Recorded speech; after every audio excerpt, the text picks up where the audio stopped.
Hey Tyler, How are you? great. Good, good. It's the Mondayest Tuesday of the year, you know, That's so true. Very true. but we get to Mm. chat today. And I one of the Yeah. things that we're talking about today is 5 habits for CEOs or maybe a business owner. Yep.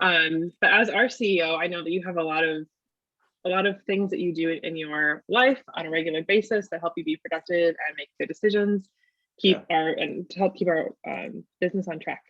Yeah. So I'd love to talk through them. Um, and you have five. So the first one, well, why don't you just tell us what they are? What's your first habit? Yeah, for sure. This is always funny because you're like, I think every person that would consider themselves quote unquote successful, whatever, I don't know if I really consider myself that, but I've got very strict routines and all that type of thing that have allowed me to be super productive in my life. And so, first one is have a routine. I have a very, like my family, my kids, they laugh at me all the time because I have a very specific, I wake up at this certain hour, I do these certain things at these certain times. I have like three variations of a smoothie that I have every morning. Like that's what I have for breakfast. And it's like every Monday it's the same, Tuesday it's the same, Wednesday it's the same. And then occasionally on the weekend we'll like make waffles or something. But like that's like a really funny one. But you're going, I literally don't have to think about Mhm. breakfast. It's like the same thing. I work out every morning because that's super important to me and it helps me be able to sit or stand at a desk all day long. I plan my mornings really strictly. And so like I've got like I journal almost every day. That just helps me get things out of my brain, emotions, things that happen in life, process them. I think that's really, it's been important to me to kind of be in touch with your emotions, if you will. And so that's been super important to me. And then I have a planning part of my day, and then I work out usually like 60 to 90 minutes. And then I've got a specific kind of getting ready routine, spend like 20, 30 minutes with my girls in the morning as they're getting ready for school. And then I usually hit first meeting kind of like 7:30 or 8. So that's like routine wise for me. Throughout the day, I've got certain things. So I mean, I can go through mine really like by bullet points, but I just think it's super important to have a routine that allows you to accomplish lots. That also allows your brain to kind of reset and go, oh, you're in work mode, you're in production mode, you're in whatever type of a mode that you're trying to be in. Which this routine helps me be and kind of like get the best of Tyler for at least 8 to 10 hours a day kind of thing. So yeah, have a I love routine that. is my first one. And I also like that you included some things that people don't usually think of as a routine, like spending time with your girls. Like Yeah. you chunk that out every morning. And I think that's awesome because then it doesn't get lost and they know that they have that time with you every day. That's Yeah, fantastic. totally.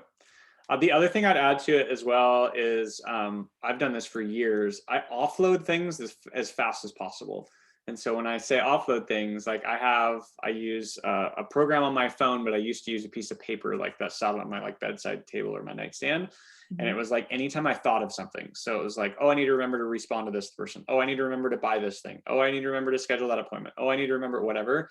And so the minute I think of it, I write it down. And so that way it's not using up space in my brain. I'll actually remember to do it probably. And then it goes into my list that I work from every single day. So I know I'll see it.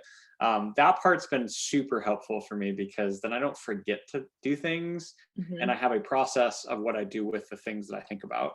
And it goes in each different kind of category. Super nerdy, super weird, I know, but it's helped me like come up, like I guess just be super productive and get lots done in my Mhm. life. So I actually do that too. Like if I think about something in the middle of the night, for me, my list is like you probably know that I'm super obsessed with having a clean inbox.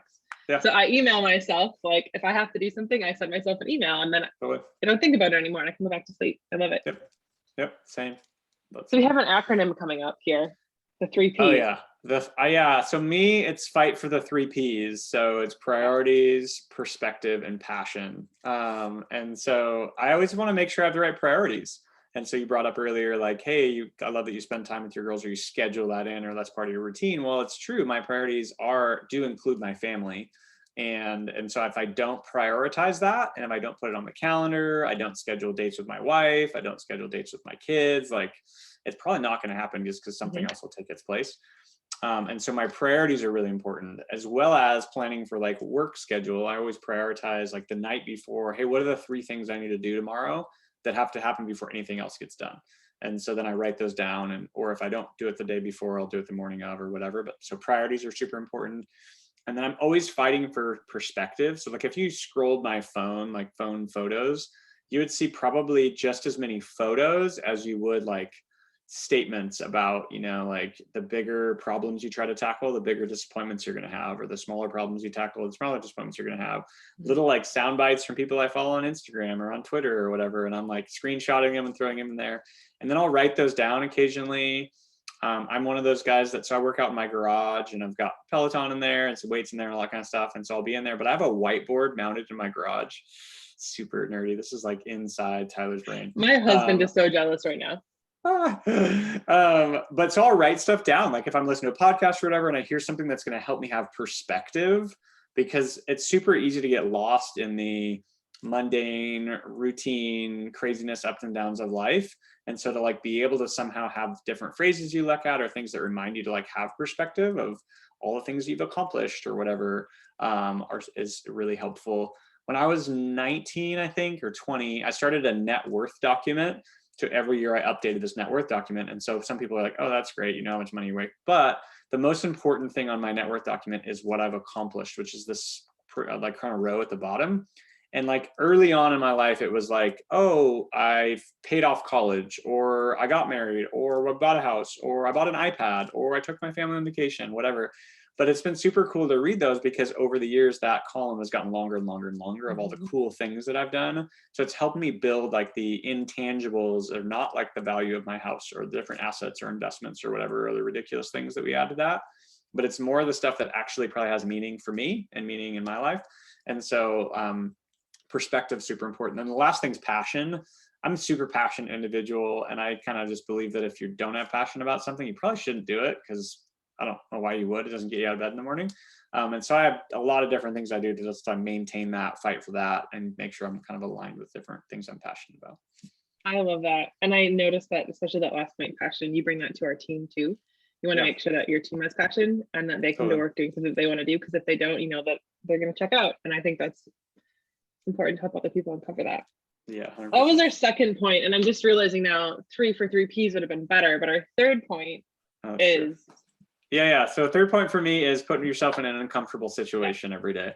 And so that can be different for everybody. Mm-hmm. And so like for me, like honestly, it's uncomfortable for me to talk about myself or be interviewed on podcasts or whatever.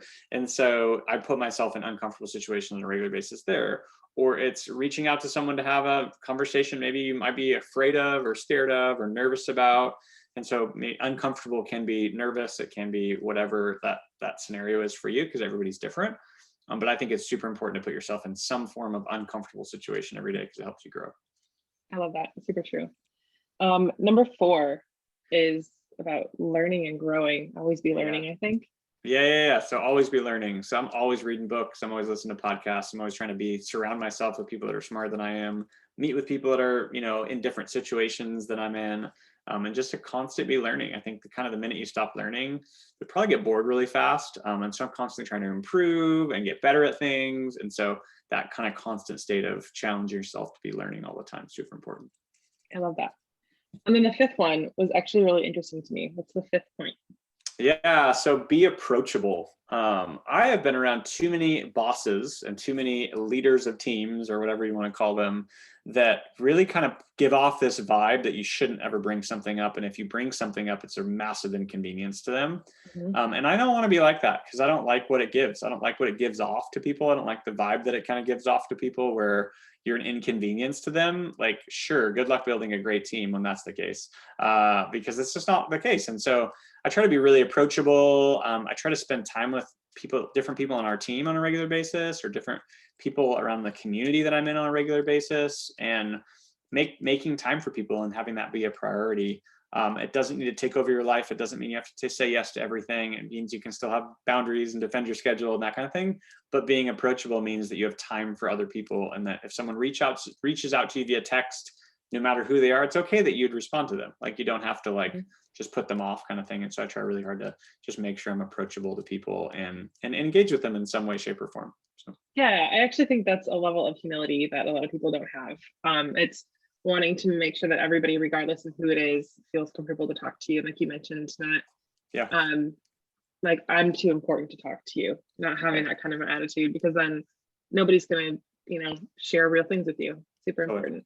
Yep. I love those points. So there are number 1, have a routine. Number 2, fight for the 3 P's: priorities, perspective, and passion. Put yourself in uncomfortable situations every day. Always be learning and be approachable. Yeah. 5 solid points. Yeah. Thank you. Of course. You bet. We'll see you soon. Talk to you later. Bye. Bye.